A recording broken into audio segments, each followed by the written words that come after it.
So Jawad has the last session, the last word, it seems. But Jawad, you know the drill. You can't. Yeah. What do you think? I have my own doubts whether you called the right person for this particular topic. Because one, I'm not a scholar of Islam. And number two, I'm also, not a very strong follower of any religion as such. So I really don't know. But of course, this topic is a very interesting topic. So you want me to start now or? No, you know the drill. The drill is, because it's another session, yes, you'll have to introduce the conference, then yourself, and then the topic. So these are the stages that I have done there. So please. I thought I did that already yesterday. Every session is, look, I'm telling you, different people watch different sessions. Almost 100 sessions only in this conference. So can you imagine how many people are going to get to watch all of them? I don't know, ever. Yeah. Okay, so Vikram, congratulations on this session. I mean, on the very idea of this conference, because I think it is something that has really initiated a lot of dialogue on mediation and has brought people from different countries, different jurisdictions together. And there has been a very robust exchange of ideas, and a lot of new ideas have obviously come up. So I think this really augurs well for the growth of mediation, and for mediation fanatics like me. It's a sort of a very encouraging, scenario, where the very fact that we are having a conference of this nature and we are having people from all over the world coming and speaking on various facets of mediation and how important mediation is, gives me a lot of hope about the future.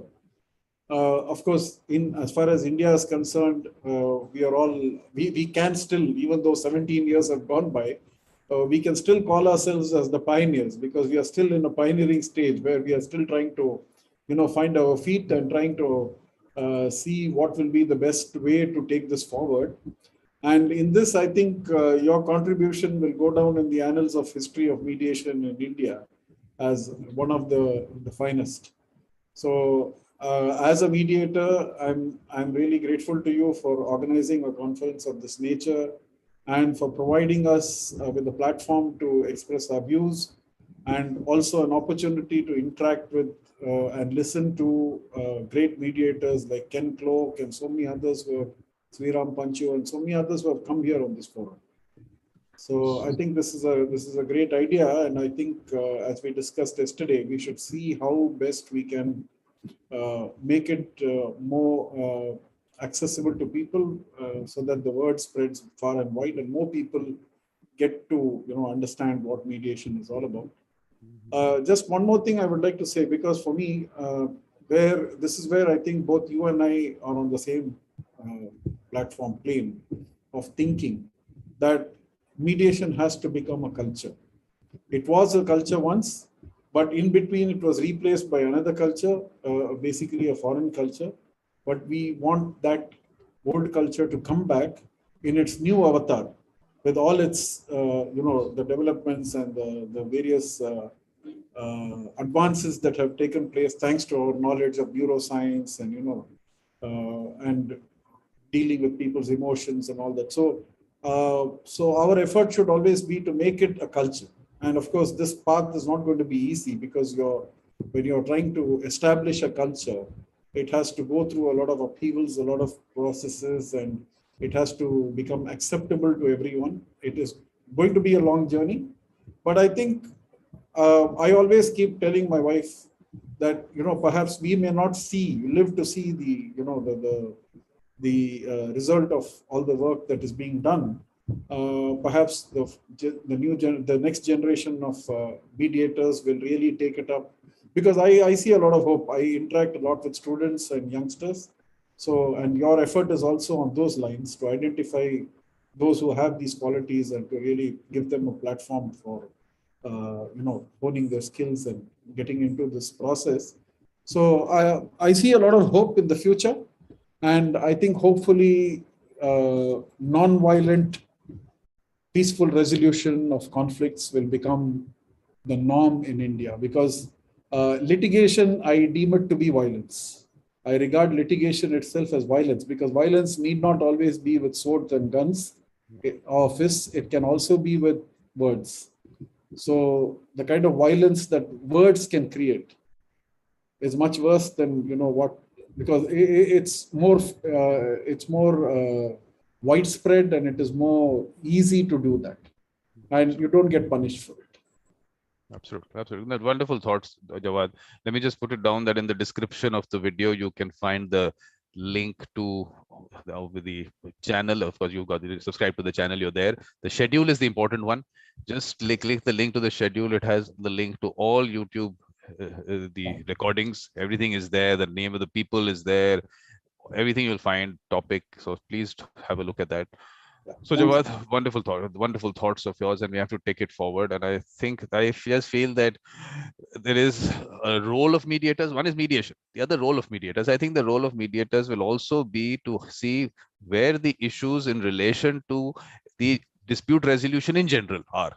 So how do you work where you can actually look at the law, the procedures, all that, what are the issues coming up there, that framework, that attitude, all that. I think mediators have a much larger role to play, which is also what we have to start, but only when they get valued. My problem is to value them seems to be the biggest issue.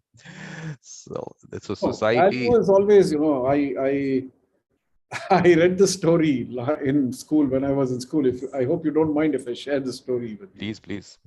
Okay, there was a princess who went out on an outing. Okay, and he saw a woman begging for food, and the condition of that woman was so pathetic that she took off her necklace of pearls and gave it to the woman.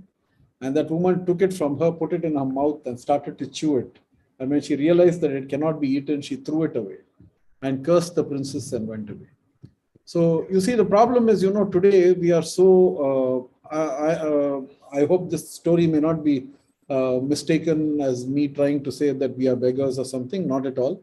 What I'm trying to say is that, what is the value of what you're getting today is something that the people of India may not be able to comprehend today. But, in the course of time, I think this will become, the people will start maturing. They'll start realizing that, yes, there is a value to this. And I think perhaps people like us will be may or may not be remembered for what we are doing. But I think that's what, people may remember Mahatma Gandhi, but they won't remember the various foot soldiers, the number of people who have sacrificed their lives, their families, their everything, their money, everything, in getting freedom for India. So let us, it's something that, I don't want to sound too, I don't fancy myself as some kind of a hero or something, and I don't think you do too. But it's something that we just do because we believe in it.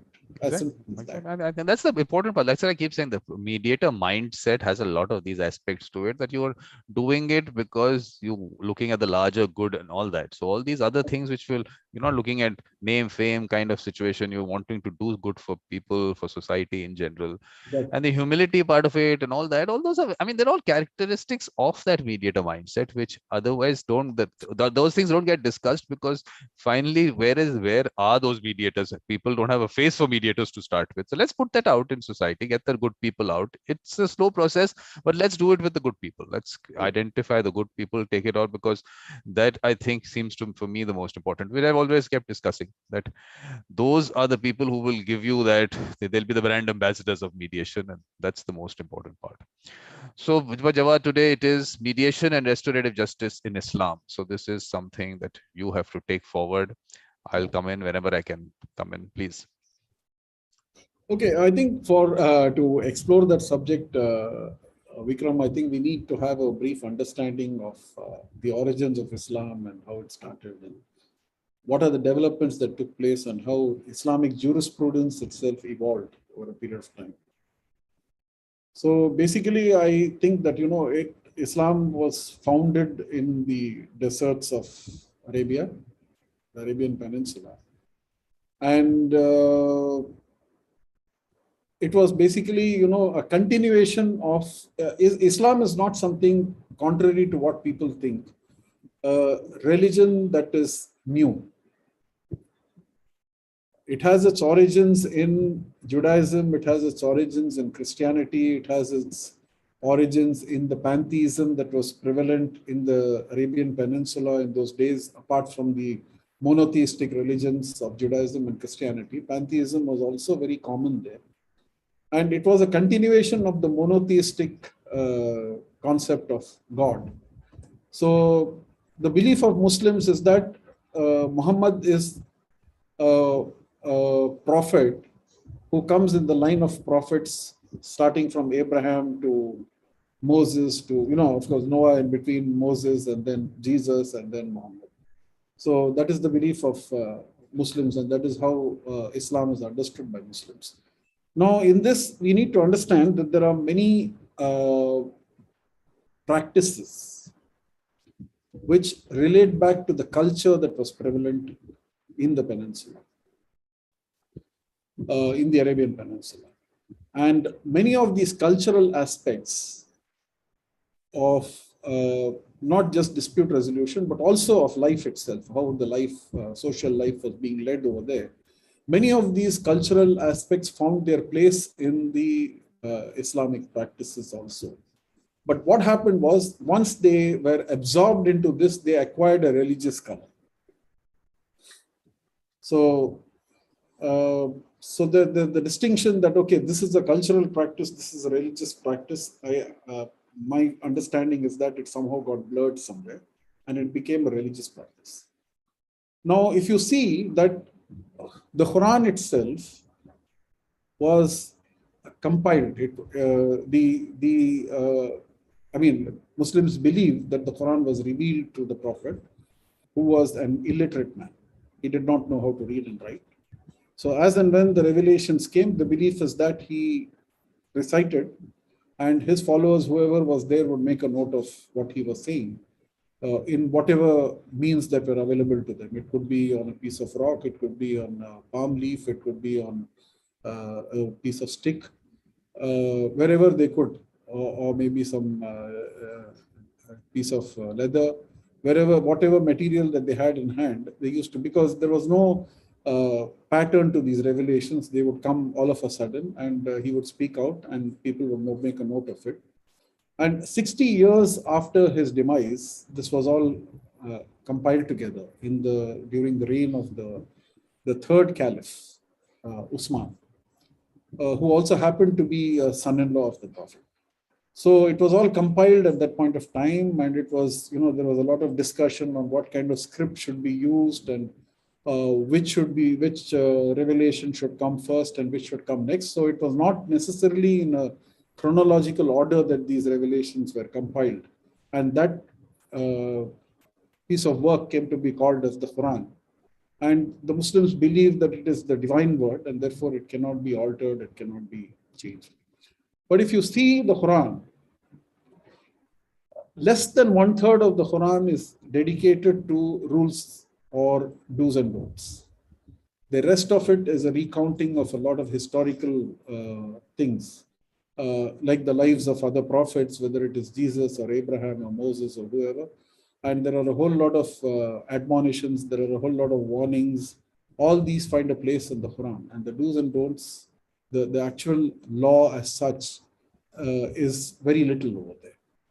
So what happened was, Muslims, over a period of time, they started looking towards to more sources to understand, because since the Quran did not have an answer for everything, they started looking to other sources. And this is where one more source came into existence, and that was called the Hadith. Hadith, or the traditions of the Prophet, or the sayings or things that he did during his lifetime. These were faithfully recorded by his followers and handed from one generation to the other. Now, the compilation of the Hadiths took place, if I am not wrong, approximately almost about 300 years or more than 200 years after the death of the Prophet. So you can imagine that, from one generation to the other, it kept, getting transmitted. And some people sat down and, made an analysis of how authentic these things were. because there is a possibility that a lot of things may come into, because once word of mouth, when it keeps spreading from word of mouth, people make changes to what they hear. And because, we do this exercise in mediation training, it's called Chinese whispers, where we select 7 people. I do that in that way. I select 7 people and I ask 6 to wait out. I tell one story to one person, and then I ask that person to repeat the story. So by the time it reaches the last person, the story would have completely morphed into something else. So that possibility was there. So a lot of stringent research was done on this. Even so, my feeling is a lot of inaccuracies could have crept in, and that is also acknowledged by a lot of Muslims. So among these compilation of hadiths, there is a category called mustanad hadiths, that is authentic ones and not authentic ones, depending on the source that they relate back to. Now, this became another source of law for Muslims. And again, this again was, had to be understood in the right context, because if the Prophet has said something, what was the context in which he said, or did something, or decided something? What was the context in which he said or did that, or gave a ruling on that? So that is where the concept of Islamic jurisprudence, called as fiqh, F-I-Q-A, that started evolving, where jurists sat down and did a lot of analysis of this. And there were, that is where the 4 schools evolved, schools of Islamic law. You have the Hanafi school, you have the Shafi school. I think we all read this in law school. Oh, no, you're teaching us. You're going to teach us all this. It's essential for you to tell us the background, everything. Hanbali school, Maliki school, and all that. So, and this is how the idea of sharia evolved. Okay.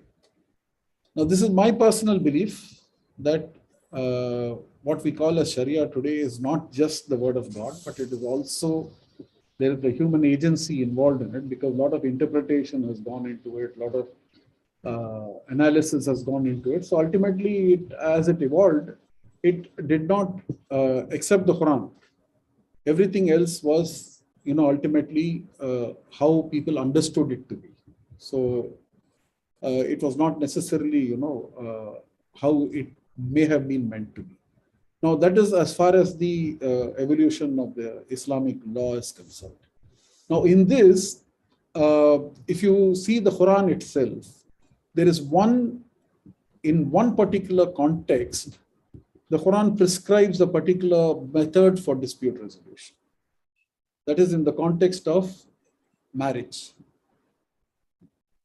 If two people are married and they have some differences, and those differences are not able to be reconciled between themselves, then the Quran says that appoint 2 arbiters from her side and appoint 2 arbiters from his side, and let them try to bring about reconciliation. And if that reconciliation does not happen, then let them part ways. So the concept of divorce in Islam evolved from that. Now, when you look at the other practices of talaq and other things, if you see, these again are not directly relatable to the Quran, but they are understood from the Quran, the hadith, and the fiqh that was evolved by the jurists of Islam. So the one very concrete example of how disputes should be resolved emerges from this. Now, if you look at how did this come about, this is where, the cultural practice of sulah, which was existing even before Islam came into existence. This was how I'm told that the Arabs used to resolve their disputes. So a lot of research has been done on this, and I came across a very interesting paper that has been published on the sulah practices, particularly in northern Israel, because a lot of problems arise with the local Arab population over there. And the Israeli authorities use this sulah to bring about a resolution of those disputes. And from what I read in that paper, I came to realize that a lot of concepts that we understand as integral to modern understanding of mediation are present over there. Now, the only difference is that the people who there used to be committees. I mean, there are committees that are formed. And these committees are not elected bodies, but they are comprised of people who have knowledge, intelligence, intellect, experience, and wisdom. So obviously, they have to be elderly people. So a group of elderly people, which is something very similar to our panchayat system. Because whenever you say panchayat, it becomes we don't No, want I'm that talking about connection also. We don't want that connection also, because the moment you say that, it goes into that decision-making thing. People will totally get confused with that. So I won't even want to use that. I don't give analogy of that also, because I'm telling you, it has different connotations in people's mind. I'll give you an example. I was I'm just telling you, I was speaking to some people, these people. They said these panchayat, these guys are dabang panchayat. They thrash people to make them. I mean, the connection with panchayat is really crazy. I mean, I don't even want to go that direction. That's why I don't even use that one. That's the problem, no, Vikram. Processes and systems get corrupted. They are founded on very good, ideas and, basically those who start with good intentions and with good ideas, and they practice it correctly. But what happens over a period of time, people who follow start corrupting these practices. And that's what has happened in the panchayat system also. And Sula, why I compared it is because it's something like elders mediation. Like we find a lot of elders doing that here in India also. Particularly in our villages, a lot of things like this happen. And it's something similar to that. So they have a committee, and this committee, what happens is the family of the victim, the offended family, would approach this committee and give them what is called as a tafweed, a power of attorney. They give them the authority to intervene in the matter and to bring about sulah. Sulah basically means resolution. That's how I understood the word. So what the committee then does is they listen to what the victim's family has to say. And one of the preconditions for them to enter into a peaceful resolution of the dispute would be that the offender or his family members should apologize unconditionally for what they did. Now that becomes a sort of a prerequisite for them to start the process of finding a solution. So they then listen to the victim's family, and then they go to the offender's family and offender and the family, and sit with them and listen to them and ensure that, somehow this apology comes about, because only then they believe that, they can proceed further. So once this is sorted out, then they, again, there is a lot of meetings that happen, and some of the modern concepts of confidentiality is given a lot of importance, because this committee is called the Jaha,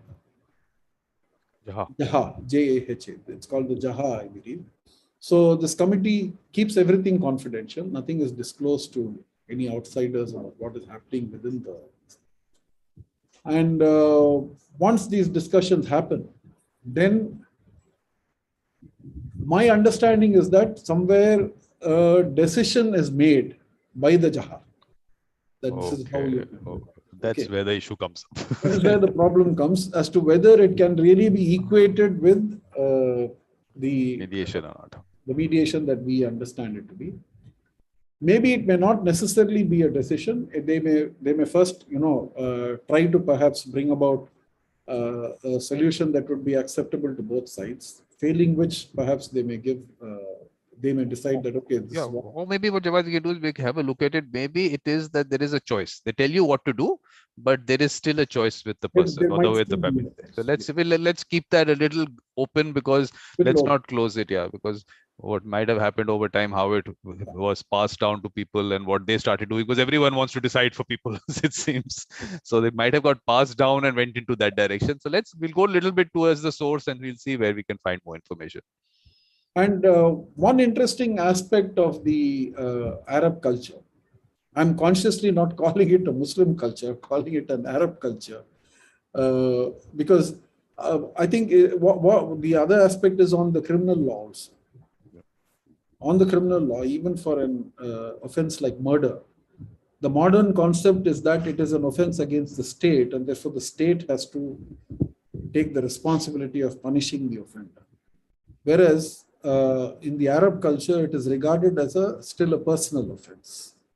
So the victim's family has the right to decide on what kind of punishment should be meted out to the offender. So the concept of eye for an eye.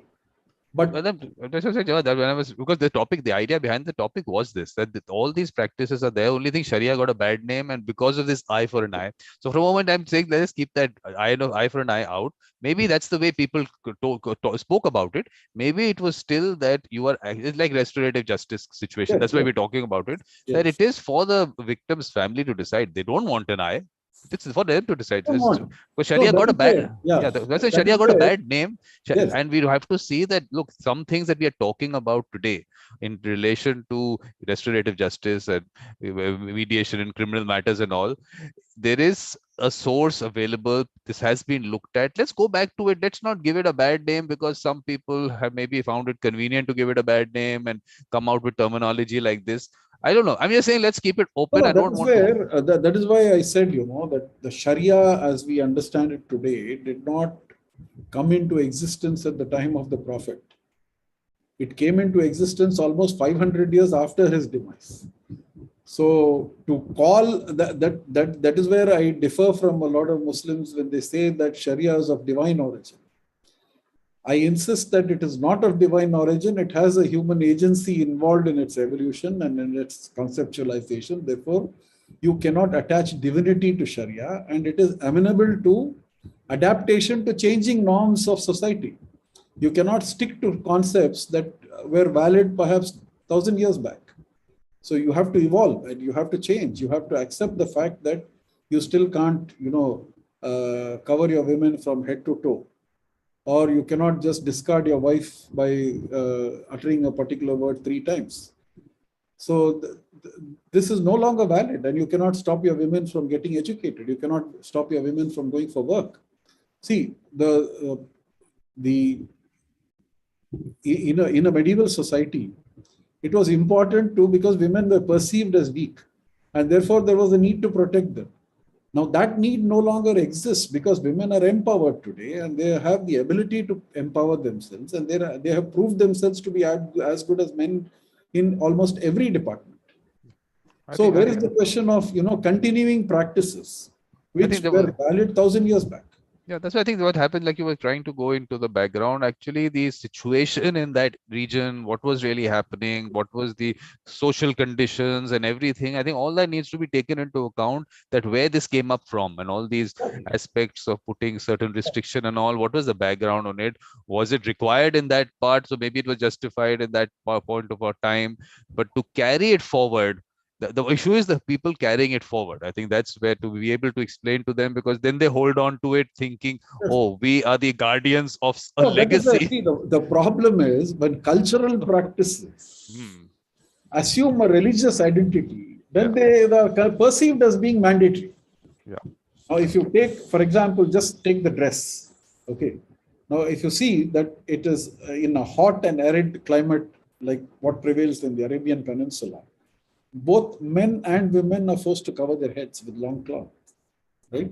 Men also wear that long, this thing with that crown-like structure on top. Yeah. That's because basically to protect themselves from sandstorms, from dust. Heat because also. They used to go on camels, they used to go on, horses. So that was the necessary protection. Now for women also, because imagine in a sandstorm, what will happen to a woman's hair and, face and all that. So the hijab was, there. Now that became a prescribed practice simply because it was perceived that women need to be protected. And there was a time when, in that region, Muslims were powerful, they were the rulers. And, and the situation was such that, you could just carry away any woman you like. And there were other tribes and people who were not following the Islam, not followers of Islam who were there. And to show them that, okay, these are Muslim women and therefore you cannot touch them. Okay, so that was perhaps the idea behind prescribing it. Okay, making it a sort of a dress. Now it suits that culture, it suits that climate. But to make it a universal practice and say that every Muslim woman should wear a hijab is something, because my wife suddenly adopted the hijab a few years back, and she found it quite difficult, but she continued because she thought she is exercising her choice. So I did not interfere with that, though I was not very happy with it, but I didn't interfere with that. But that's something that a choice that she made for whatever reasons that motivated her to do that, and I'm nobody to question it. Now the thing is, what my only thing to her was, this is the tropical climate, and you're going to be sweating a lot, and it's going to be very uncomfortable for you. That was the only thing I could tell. Okay. But Jawad, tell me something. Are you being able to explain this to the court system, that you yesterday, that example that you gave, sitting in that court and the band and in a courthouse which had no sitting there? You said it. How ridiculous, how absurd. Exactly. This dress code is. How absurd this dress code is, that we follow something that the British do, where the temperatures are less than 10 degrees on an average. Exactly. And in 40 degrees and 50 degrees, we wear coats and gowns, and sometimes the coats are very, very considerate. They take a very humanitarian view of it and say that dispense with their gowns if it's too hot. But still you wear a coat. Exactly. I'm just saying this is in front of us. Is you need to distinguish yourself from other people. So you're giving the example. I'm telling you exactly the same example. We are living through it. Forget the other history. Exactly. Yeah. So you just pick up something. That's a big debate. But coming back to this practice, because the concept of compensation for the victim's family, even in cases like murder, because it was deemed to be a personal offense, and therefore the victim's family could settle for a compensation instead of taking the life of the offender. So the choice was given to the victim's family, and this is where sulha perhaps could have, in those days, would have played a very crucial role, because where these could be negotiated and people could have come to some agreements on that. Now, if you look at it from the concept of restorative justice, I don't know whether our modern understanding of restorative justice would really be can be viewed from that prism. But if you extend that concept of giving the right to the victim's family to forgive the offender and let him go free, or perhaps take some compensation from him for the crime that he has committed.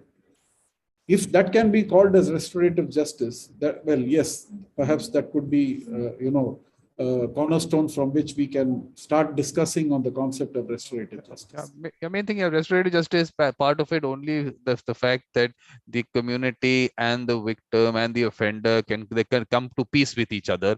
Because finally, look, the difference is that those were communities where people were going to live together, and they would want to live in a manner which is, of course, amicable and that. So maybe that aspect of it, which I keep talking about, that maybe we have a role, it seems, to get communities together.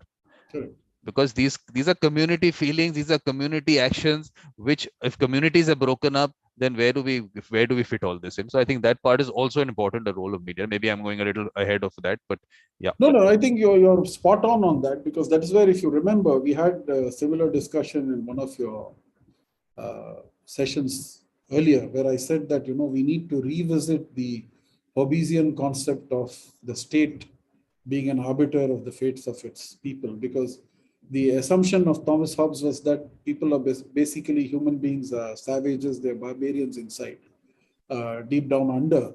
And unless and until there is a Leviathan, the state, who has to keep it in check. So that is the underlying concept of our criminal jurisprudence. Exactly.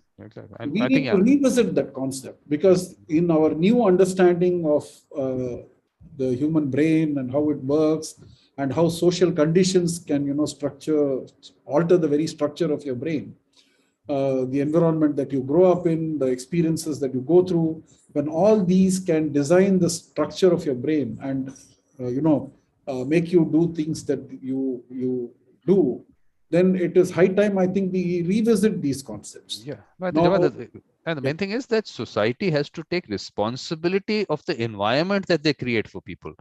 If supposing, like I keep saying, I mean, if supposing someone is hungry and goes and steals something, you have created a society where the person has not got food. And if that person is doing it in that situation, are you putting it only on that individual? It's the other way around that we have to look at it. Because I'm saying that, interestingly, what you're saying about understanding of the human brain, there was something that I was watching on the amygdala can actually, for people, they said criminals sometimes of certain kind that hasn't developed, but if kept through a certain kind of environment, it actually grew. So to have all those things available today, so this whole concept of that prison and the way it's created this whole I say the colonizer's prison. I keep saying that. So we have to relook all those. Right, you're right. We have to look at it from a much wider. Our criminal jurisprudence is based on the biblical concept that humanity started with sin. Okay. So it is all based on the original sin committed by our so-called forefathers and foremother Adam and Eve. Okay, by listening to Satan and eating the forbidden fruit, and thereby realizing their sexuality and and sleeping with each other, and therefore being thrown out of paradise or Eden or whatever they call it. But that is something that needs to be seriously revisited, right? So when we now know that Darwin has clarified that we did not, come down from that, we evolved gradually through a process of natural selection, and we have reached the stage where we are intelligent beings simply due to the process of evolution. And this is how a human brain is designed. So for example, take homosexuality, for instance. Our Indian Penal Code, what a shame that 75 years after independence, we still had a provision like 377. We still have a penal code. 75 years for the Supreme Court to say that no, don't punish them. No, but hey, Jawad, at the same time, whenever you say, always tell us what year is our penal code. I shock people by telling them that. Yes. Please tell us when that penal code is off. I don't know the exact 1860. 1860. We are living in 2022. Correct. I mean, I'm just thinking that how do we even get away with this? How do we get away with this? We don't have the guts to even, relook at it and see whether what needs to be changed. But Jawad, we're not to blame. This is a colonizer system. Singapore has the same penal code. I mean, a few years back, I have not looked at Singapore picked up. We talk about very developed and everything. They had the same penal code because it suits the people who took over from the colonizer. It suits them because this is a colonizer's framework that you got. Of course, Pakistan also has the same. Even if you look at the Middle East, most of the Muslim world had been colonized. Okay, and they still have the effect of that colonization just as we do. So all these, if you actually look at it from the modern perspective, what can actually be termed as very progressive practices were replaced with these colonial ideas of what is justice and what is right and what is wrong. So it is high time we actually see. That is where I think these discussions are important. And we really don't know how far we are going to be able to make this progress from all these outdated and outmoded concepts, what I would call as medieval concepts. Yeah. I would regard 1860 also as a medieval period. Yeah, absolutely. So imagine having a penal code of the medieval period. Exactly. Right? I mean, it's crazy. I mean, just to think of it, that it's still happening. You're right in the middle of it. I mean, it's not that something that you're looking at history and saying we had it, we living through it. And that kind of situation, because look, I'm very clear about it, that the fact that we are able to put someone in that prison, first of all, when the person is innocent. And you've heard me so many times, I'll still repeat it. Just the fact that you sitting in a particular chair can take away someone's freedom. And on the other end, you don't know when you can give that person justice, but you try to justify it by saying, oh, in our criminal jurisprudence, not one innocent person should be convicted, although hundreds guilty people can go free. It is the greatest lie of humanity. Exactly. It is the greatest lie of humanity. And imagine that sitting in air-conditioned court halls, enjoying the perks and benefits that the taxpayers' money is used for, and then you condemn others for sitting in air-conditioned rooms and fighting for justice.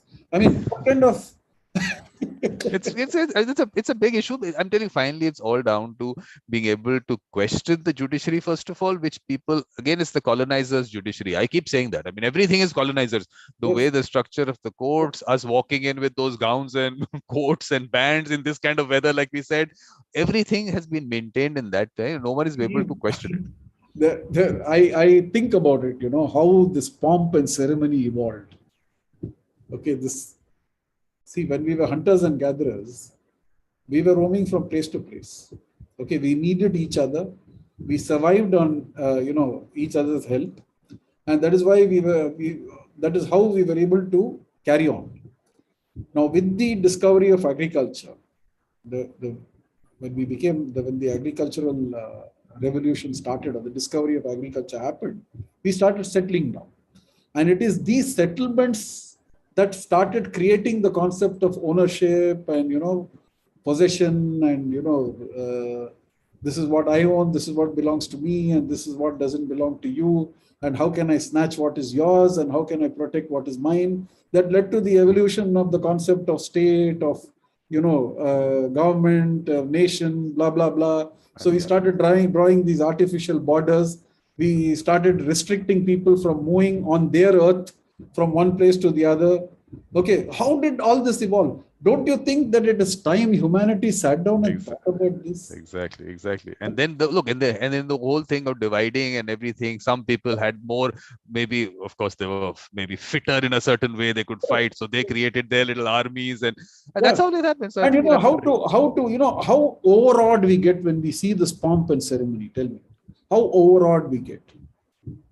Huh? Exactly. All that pageantry that we see, beating of drums and marching, and we send young people to die and to kill. Yeah.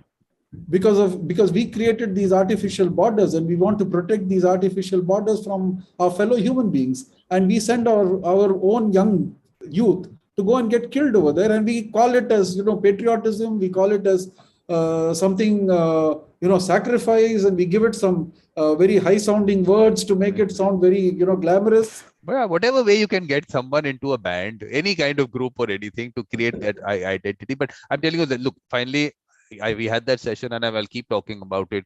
Mediators as leaders, leaders as mediators, people with the mediator mindset. That's the larger concept, that people with the mediator mindset, right at the village level onwards, everywhere. When you get those people together and they're out there valued, and they are the reasonable people, the impartial people, when those conversations will happen, whatever you're saying actually will get discussed in an environment. They'll create that safe environment around it. People will trust them. Then I think when we get these people as leaders, like you said, maybe we might not be able to see it. I don't know how much time it takes. We'll try to make sure that it happens fast, but whenever it happens, it happens. But these are the people that have to be taken forward. It should start from our homes. Yep. Start from our homes, where we should put less emphasis on teaching them religion and more emphasis on teaching them human values. Exactly. I was just going to say that, Jawad. You took the words out of my mouth. Values. That's, I think, the main thing. Yeah. So that is what, for example, if you take my grandsons, we have a lot of discussions with them. And they are just 12 and 11, but we don't hesitate to discuss with them any questions that they may ask. So, for example, my younger grandson was saying that he would not like to live in the Middle East because they don't respect LGBTQ. 11-year-old boy is telling me that. So I was really amazed, and I was very happy to hear that, because then I realized that, okay, we are taking them in the right path. That's a good thing. That environment, they have to be part of that environment when these things, first of all, they're aware of, and they discuss and they understand the larger. I think that's important. I think these are the things that are not happening. I mean, look, finally, it's all about, like I said, if you have a reasonable person to talk to, and then when you have those discussions, an objective view comes out. That opportunity has got missed out, because I keep saying that the concept of people with the mediator mindset or a mediator coming in is only because that void has been created by society. Otherwise, they were not. Outsider was not required. It was an insider thing. Totally. Oh, It was, very I be it in the family, be it in the community. So that link we have to just get back together. So these people who are in those families, communities, we just have to get them together. If the community concept has to be created, create that's that concept around it. But it's their dispute. They'll find those people within themselves, and that will be the long-term solution. The moment we start saying that someone from outside is the person, then the connection with the person, with the dispute, with the community gets lost. And that's why when you said about the, when you pronounce Quran, you pronounce it differently. Quran, you say? Quran. yeah, it's Quran. Okay, Quran. That's a new one, huh? That's a It's new very, one. very difficult for Quran, somebody Quran. who's not, Well, you if know, I, if I say, if somebody won't, I hope no one will get offended and say no, no, Quran, Quran, Quran. no, people pronounce it as Quran. Okay. It's actually Quran.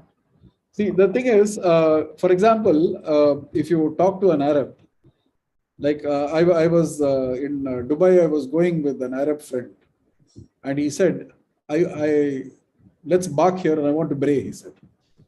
So I was wondering, what is this barking and braying? I could neither see any dog nor a donkey over there. Then I realized he was saying, let's park here and I want to pray. So, Exactly. because the pa sound doesn't exist. The sound of P doesn't exist in Arabic. It's only B, ba. Okay, so So it's a little dangerous for people to say that you can do it. Why do you want to pray? let's No, bark here and I will pray. pray. Can you imagine what meaning that conveyed to a person Exactly. who knows the difference between pa and ba? Just to tell someone, come, let's go and pray. He's like, what the hell is wrong with you? No, but I tell you, look, I mean, this discussion, obviously, we can't have a very long one because of the time constraint. Just the idea was to start the discussion, and we'll do the same thing with the Jewish traditions. We'll do it with in Hinduism. We can do it everywhere. But I'm saying we have to break out of this concept of people putting tags like religion to certain practices, which you said might be cultural practices, and we want to move away from it and bring in religion for your for convenience. I don't want to do that. Let's remove all these tags. What is the practice? Let's look at that. Is it being, is it actually happening? Let's understand it, how people have benefited from it. Let's go in deeper. Why I said that Sharia has become a bad name, because people have put it in a certain perspective. Correct. Let's not let people do that, because look, whatever their reasons, I don't want to get into it. The point is that there is something which has come out because of human nature, human connections, human relationships, some cultural practice came out. Let's call it cultural practice for the moment, because I don't want to No, give any all religion. I'm saying is, Vikram, I'm saying that let us go back before we became so-called civilized. Yeah. So for that, I'll tell you, Jawad, the thing is that we have examples available. I kept talking about that James Bangarere from Kenya, what work he's doing. Did you have a look at his session from symposium number No, I 1? didn't. Imagine, it's been more than, it's almost 1 year now. Something struck me now. I just want to share that with you, because I was reading in a book, that how did the species Homo sapiens survive?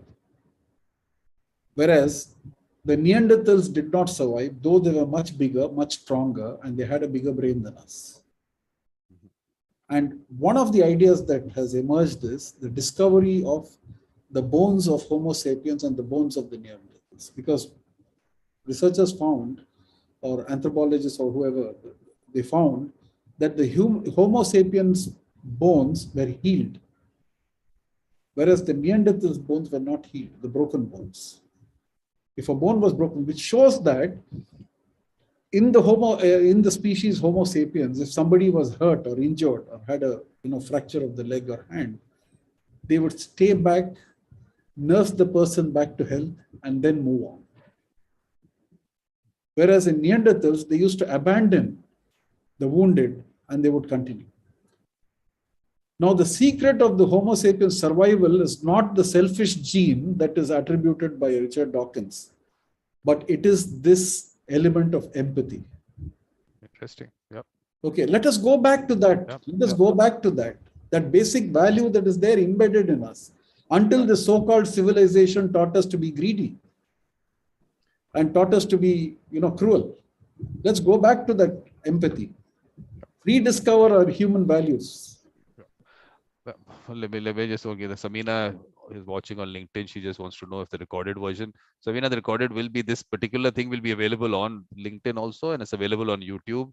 If you just check the post, there is a link to the schedule there, so you can have a look at that. Nazneen, of course, doesn't. You got picked up the hijab thing. You should not have. That's a controversial thing. So that part I won't even get into it because that's a different topic right now in front of us. Why I was talking about the Kenya thing was that, like you said, religious practice, cultural practice.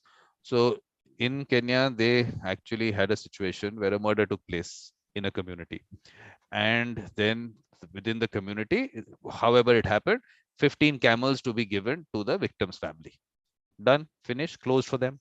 Obviously, penal code, police coming in, they want to make a report, put it, they've sent it to the court. No one came, no witness, no complainant, nothing. Judge understood what's happened, sent the police back. What did the community come to? What was the solution to that problem or the dispute? Came back with this 15 camels. The judge passed the order on that basis. Controversy, obviously. How can you do that? Penal code and everything. So they found the from the support in the constitution. So today in Kenya, what a community decides within themselves or however they resolve the dispute is actually endorsed by the constitution, and it is valid. So it's so this whole concept of making it a religious thing, we don't have to do it that way. It could be a cultural practice which maybe came under the umbrella of the religion part of it, but should be looked at from a more objective perspective. Don't put color of religion on a practice which might be something which is beneficial for society, and get out of that whole colonial mindset that no, the state is the only one who can come to everything happens at the state level. Dispute resolution is the state's issue, the court's issue. No, these are communities that have to live together. You don't create the divide, and it comes down from that to that divide and rule policy. For me, it comes down from there. The concept of state has its advantages, but it is the biggest problem also that is facing humanity today. Yeah, that's what I'm saying, that we have to play in a manner where we balance that out. But things which have happened in history because of the, say, the self-interest and vested interests of people should be able to, we have to get that. It's like a surgery. You have to remove what is a malignant part, of course, what is a good aspect of it, you will keep those things. But who's going to decide? The surgeon has to also be someone who's objective enough to understand which one is what. So I think those are areas which we need to obviously talk about, because I think the simplest approach, in my opinion, would be to have as a foundation the idea of empathy and understanding. Start from there and see what best we can do to ensure that we live as a peaceful and harmonious society. Yeah, because I'm just saying that, look, cultural practices, religion, whatever name you want to call it. The point is, these are based on human interaction. These are the human aspect of it. There's a human aspect of the entire thing. While on the other end, what the framework that we got, the humanistic approach was taken out. It became a framework where, yes, you had to in some way rule over people, and that kind of a whole setup, framework, mindset that you brought in. So that's why, to go back to what is a human aspect of it, people will have to first understand what is a human touch. People are surprised sometimes, and I keep telling people, high value commercial also bringing in a human touch. So what are you talking about? How does that work? So just connecting people to people, I think by itself is going to be the first step to connect them on that level. Because of that, I'm saying that it's the divide and rule policy which has actually created such differences between people that they themselves don't realize what is done to them. And then to ban various things based on, okay, let's put this under the religion category so we don't have to discuss it. No, pick out everything, whatever is good in terms of a practice, let's discuss it. So that's the whole idea behind this topic, was that let's look at it from a larger perspective. Nothing, you can't say this is wrong only because it comes under a religion aspect of it. No, it's a practice which might be followed culturally other places without the religion brand on it.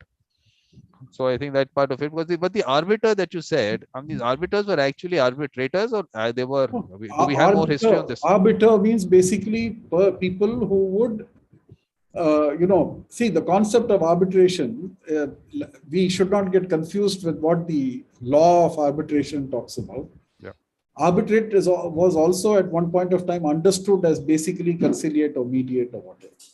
So that is how it was understood. So I think it is in that sense because I don't know what is the exact Arabic word that is used. But Now you picked the exact right thing. The problem is that we've got things which are in Arabic, and people like you don't know Arabic. The people who know Arabic are the ones who are taking it into their own interpretational thing. so a lot So of it is lost in translation. yes, Jawad, so you have to learn Arabic. Let's get this clear. You have to learn Arabic so you can give an objective view to us on what is written. Because look, all the good things get lost out because someone twisted it for their own convenience.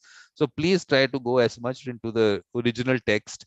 But look, interpretation is interpretation. We are still doing what the Supreme Court keeps interpreting its own judgments also. So interpretation, the human mind will come out with interesting ways to do it.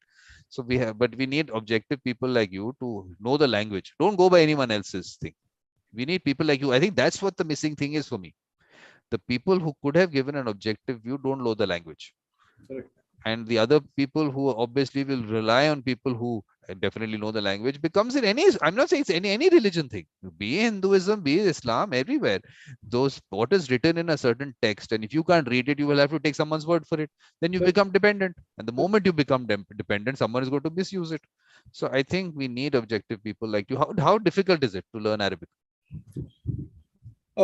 60 years I haven't managed to learn Vikram. How difficult can be Jawad?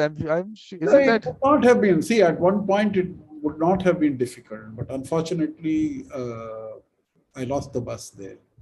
I missed the bus. So now to learn a new language and go into its nuances and understand its basic cultural origins and various things, it's going to be, see, the etymology of words is a study in itself. It's not easy to really get into that unless you're used to speaking that language. And no, but you have that bent of mind, Jawad. You'll do it. I'm telling you, this is actually, don't think that you're doing it for yourself. You're actually going to help a lot of people. Look, it's not India only. Wherever Islam has gone, I know that people don't know Arabic. Lots of places. And to be able to help them to understand what is written, you forget Islam, Christianity, English. There was some person, he's a very senior mediator, and he's also one of these, reverend or whatever. So he had some session. It was a Zoom session. I came in.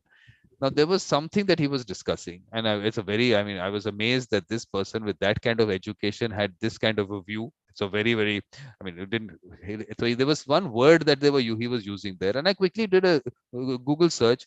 That same words that he was talking about had a different word somewhere else. Now you picked up one thing which suited you, and you gave it that color. It was basically coming down to the man being here and the woman here kind of thing. That kind of status in that. And I said, what kind of regressive concept are they talking about just by picking up a word and then interpreting it the way they want? So I'm saying it's happening not just, so forget Arabic, it's English also. It's the play of words, and who can do the play of words is what is the problem that we're facing. No, see, that the man-woman difference, the thing is, before finding fault with the Islamic idea, we should understand that it is the medieval concept that has been there. When did women in Britain get the right to vote? Yeah. The US also. Yeah, US also. Yeah. So what right have you got to point fingers at others? Exactly. So that's what I'm saying, that this is something which, again, the religion, because look, first of all, it's all about marketing. Some people try to create this thing. Oh, hi, Janna. Hi. Hi. Janna, you know Jawad? Yes, we have met. Yeah. Good. So I think the point of anyone saying that, look, Islam has this and this and that, when I told you this is the Christianity example I'm giving you. So anyone can create any differences anywhere. Language is, I think, what is playing the major role. And I think we need to work on that. More than all that, Vikram, I think basically what you need is an open mind. Yeah, absolutely. And a critical mind. Okay, it's not that, see, the moment anything becomes blind belief, the problem comes. Absolutely. So what we could do, Jawad, at this point, let's cut this one. Let's start the next one. Because like I told you, Facebook had at least immediately says, "Oh, you're not having the session." Thank you, Jawad. Thank you very much. Thank you. We are going to take this. This is just a start off. It's just a start off. Let me just end with a quote of Jalaluddin Rumi, who's my favorite poet. He says, "Out beyond ideas of right doing and wrong doing, there lies a field. I will meet you there." Absolutely. Exactly. But these discussions have to happen. Those fields, we have to create those fields.